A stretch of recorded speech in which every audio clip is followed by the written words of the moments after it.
All right, this is day 2. Our reading assignment was from 10 to 13. What we're going to be talking about today is we're going to be talking about SI units and also dimension analysis.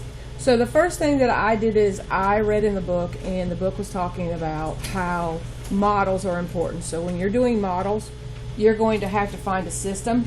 When we're talking about systems, and the more we get into it with physics, it will be the object that you are looking at to see what is happening to that object. So if you had two different models, say you had a tennis ball and you had a baseball, and you took them at the same height and you released them at the same time, of course acts of force is going to be different on that, and that's what it was talking about in the book. So the first thing that I want you to look at is I want you to look at these base quantities that we have here. So when we're talking about it in physics, we're going to be talking about length is going to be measured in meters, which is the symbol M. Mass is going to be measured in kilograms, which is kg.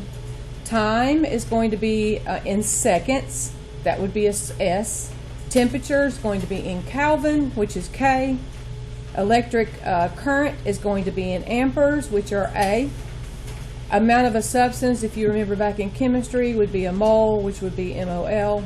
And then we also have these prefixes. We did these prefixes before. If you remember, in your calculator, you can go in here and you can put these in the calculator and change it by the multiplier or change it to the scientific notation. If you remember, if in the calculator you do 10 and then you do your caret 15 and you hit enter, you will have the 1 times 10 to the 15.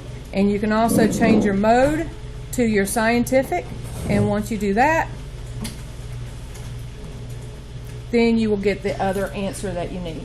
So here in your book, you will have to write these down in your book so that you can refer back to them, and also you wanted to write down what the examples are as how we would use it in class. The next thing we want to talk about is our dimension analysis.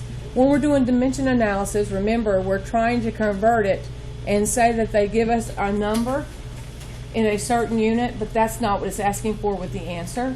So what you would have to do is you would have to use your conversions. That is where this table here helps out and tells you what number you're going to use to actually do conversion. So when we're talking about dimension analysis, we're talking about all units having the ability to be converted. And how do we do that? We have to start with what we know, where we want to go. So say we want to go and change our answers from kilograms to grams. The one thing that you need to remember is you always have to put what you're trying to cancel down at the bottom, as you see here. When we're talking about 1.34 kilograms, you have to multiply that by 1,000 grams over a kilogram. If you do that, kilogram here and kilogram there cancel, and grams is left. Now remember, when you're putting in the calculator, the first thing you want to do is go and make sure your mode is in normal. And then what you're going to do is you're going to do 1.34, open bracket, alpha y, enter, to get your fraction. Then you're going to do your 1,000 over your 1, over, remember you have to over it, if not it'll keep adding to the bottom. Close your bracket and hit enter, and that's where I got 134 grams. The next thing is, for example, you're going to change it from where you're going to go from kilograms to meters per second, and you have it by kilograms per hour. So this one here, you would put it in your calculator just like it says there.